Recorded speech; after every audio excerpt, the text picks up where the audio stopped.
Whiskers, a beautiful gray cat, had been living on the streets for months. She had been separated from her owner during a chaotic storm. As the days turned into weeks, Whiskers grew thinner and weaker. She would curl up in alleys, trying to stay warm. One rainy night, Whiskers stumbled upon a small shelter. She meowed pitifully, hoping someone would hear her. As the days passed, Whiskers realized she would never find her way back to her loving owner.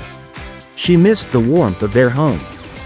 Whiskers' eyes, once bright and curious, grew dull and sad.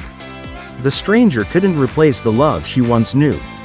As the seasons changed, Whiskers' heart remained heavy with sorrow, her spirit worn down by the harsh realities of life.